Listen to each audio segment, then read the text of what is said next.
मैं वहाँ पे एक सवाल कर रहा हूँ, आज पूरा दिन ट्रांसमिशन हुई है, एक से बढ़कर एक स्पेशलिस्ट हमारे पास आज बोलता रहा है। एफपीसीसीआई का हो, चेंबर का हो, स्टॉक का हो, वो जो है वो एक्सपोर्ट का हो, सब ये चीफ चिल्ला रहे हैं कि हम इस मुल्क को किस सिमत ले जा रहे हैं। लोगों ने मजाक उड़ाया मिफ्ता इस्माइल का, लोगों ने कहा है वॉशिंगटन गए, इनको चीज़ों का नहीं मालूम था, पूरी कौम को इन्होंने दलील करवा दिया। अच्छा फैसल, आपकी तरफ आ रही हूँ। अब जारी बात है इलेक्शन में जल्दी नहीं जाना, देर से जाना है, कितना ये डिले कर लेंगे, अपने अपने उल्लू तो सीधे करने हैं, कुछ मामला ये सीधे कर चुके हैं, कुछ करने की कोशिश कर रहे हैं, इलेक्शन तो बहरहाल होना है, कितना लेट कर लेंगे। तो फिर जितना मुश्किल बजट होगा, जितना आवाम को रिलीफ की वजह तकलीफ दी जाएगी, तो वोट बैंक तो इन्हीं का मुतासिर होगा ना। देखिए अभी तो ये वोट बैंक के चक्कर में मुझे कम नजर आ रहे हैं, पुराने केसेस को सीधा करने के चक्कर में ज्यादा नजर आ रहे हैं। इन्होंने जिस तरह से डॉक्टर रिजवान के साथ किया, एफआईए के साथ किया, मकसूद चपड़ासी के साथ किया, इलेक्शन रिफॉर्म्स के साथ किया, नैब का जो हाल कर दिया, इन्होंने तो अपने सारे धंधे मुका दिए हैं और इन्होंने खुल्लम खुल्ला किया है। इन्होंने टर्की के अंदर वो जो सरकारी डिनर था उसके अंदर सलमान शहबाज को बिठा दिया, जो कराची उतरे, लाहौर उतरे, इस्लामाबाद उतरे, उसे अरेस्ट कर लेंगे, वो मफरूर है, वो प्राइम मिनिस्टर के साथ बैठा हुआ है। उन्होंने ये किया, सऊदी अरब गए, उन्होंने सऊदी अरब के अंदर वो तमाम मफरूरों को बिठा लिया जो कहते हैं हम पाकिस्तानी नहीं है, हसन और हुसैन को बिठा दिया साथ। आप अंदाजा लगाएं, आंखों के अंदर मिर्चें डालकर पाकिस्तानी कौम के ये वो स्टेप्स ले रहे हैं, लिए जा रहे हैं। मैं तो ये सवाल कर रहा हूं, आज बजट का दिन है, मैं सवाल कर रहा हूं कि इनके काम सारे पूरे हो गए जो मैंने पहले बताया। इन्होंने नैब एफआईए का निपटा दिया, मामला पूरा गोल कर दिया, केसेस अपने सारे निपटा दिए। इन्होंने मकसूद चपड़ासी को, डॉक्टर रिजवान को फारिग कर दिया।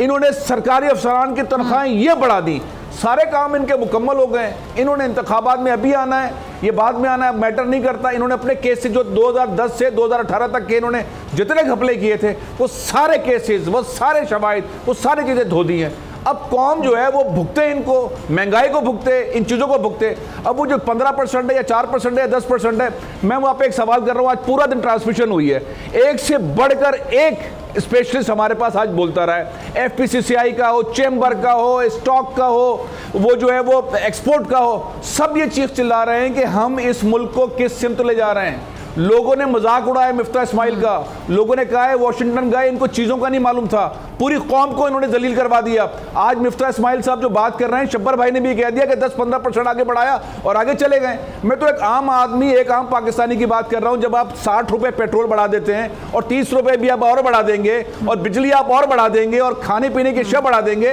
तो वो आम आदमी जिएगा कैसे? जिस नैरेटिव पे आप हुकूमत में आए हैं कि महंगाई का खात्मा करेंगे और आप इतनी बड़ी महंगाई कर रहे हैं, तो आपके नैरेटिव के अंदर दम कहाँ है? ये चलेगा किस तरह मामला? ठीक है, ठीक है जी। फिर जी शब्बर ज़ैदी साहब, कैसे चलेगा मामला फिर आगे? और दूसरा कि बजट में जो रिटेलर्स के लिए फिक्स टैक्स का निज़ाम है ये मुतारिफ करवाया गया, टैक्स वसूली बिजली के बिलों के साथ की जाएगी, यानी टैक्स की जो शरह है वो 3000 से 10,000 रुपये होगी। तो आपको लगता है कि इससे कुछ फ़ायदा होगा? सबसे बड़ा सवाल, ताजिर बरादरी मान जाएगी? नहीं, ताजिर बरादरी ने तो कराया है, ये आप समझ क्यों नहीं? ताजिर बरादरी ने ही कराया है। वो ये कह रहे हैं कि पाकिस्तान का कोई भी ताजिर जो है उसकी से फुल एक्शन में 50,000 महीना बिल का, तो 50,000 मल्टीप्लाई 12 कितना, 6 लाख रुपए। तो किसी भी ताजिर की आमदनी 6 लाख से ज्यादा नहीं, ये कह रहे हैं। सही, आप समझे? ये तो ताजिरों ने कराया है। आप क्या समझ? ये तो ताजिरों के लिए, ताजिरों का बजट है बेसिकली, ये तो दुकानदारों का बजट है। उन्होंने कराया कि कोई भी दुकानदार की मैक्सिमम आमदनी 6 लाख रुपए होगी, बस 50,000 रुपए हुए ना जी। आप देख लें, ये आपको पता नहीं है, दुकानदार हैं बेसिकली, ये तो वही दुकानदार, इनको ये तो यही काम करते हैं, आपको नजर नहीं आ रहा? ठीक है, यानी जिनके लिए स्मार्ट बजट है उनके लिए बड़ा आइडियल बजट है शब्बर ज़ैदी साहब।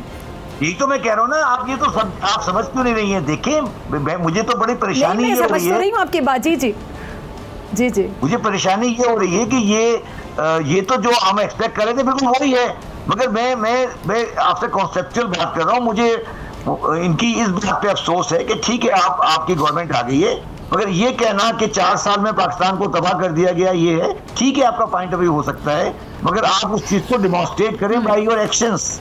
कि जी आप बताएं कि जी ये काम गलत था, इसको हमने सही इस तरह कर दिया, ये काम गलत था, हमने सही इसको इस तरह कर दिया, तो फिर मैं बात आपकी मान लूंगा ना।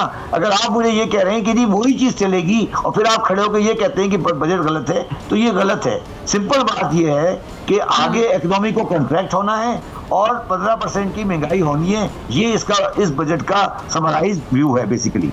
आप ये समझें कि मेरी आमदनी वही रहेगी और मुझे 15% समझ ले और महंगाई हो जाएगी। ये समझ ले जो आदमी 100 रुपए कमा रहा था, जो 100 रुपए की अर्निंग थी, वो 85 रुपए रह जाएगी और आमदनी वही की वही रहेगी। ये इसका तो कहाँ जाएगा बेचारा, वो कैसे पूरे करेगा?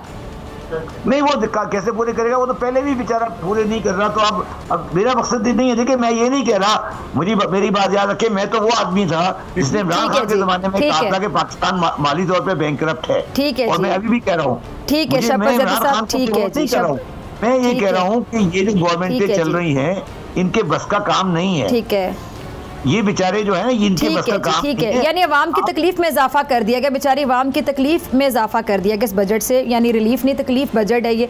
बहुत शुक्रिया शब्बर ज़ैदी साहब आपके वक्त के लिए।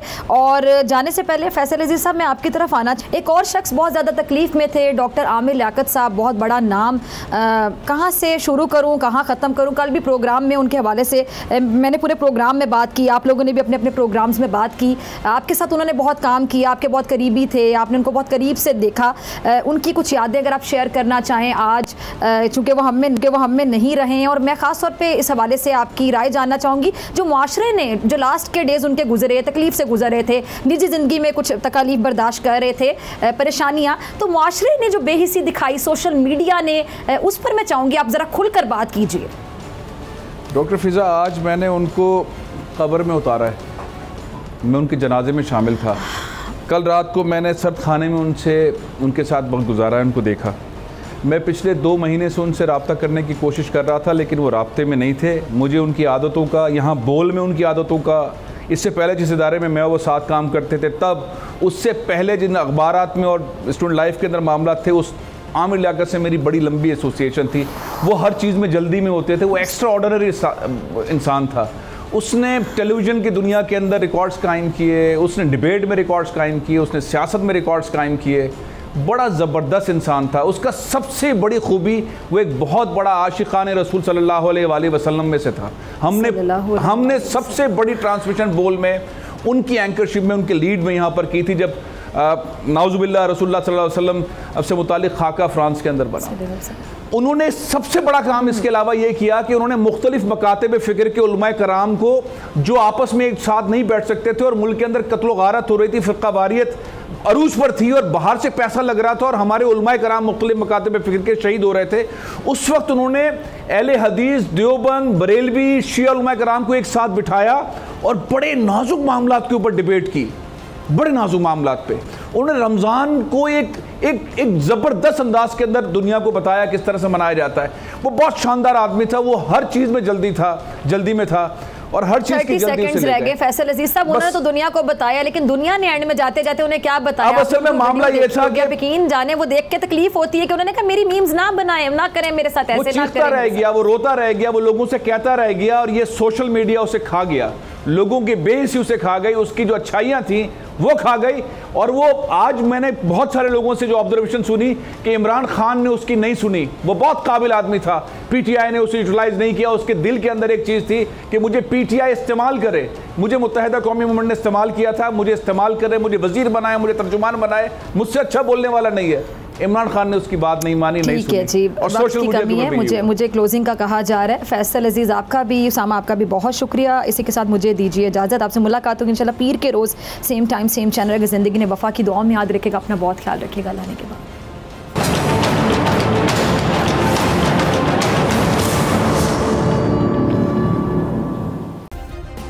सब्सक्राइब करें और बेल दबाएं ताकि कोई खबर रह न जाए।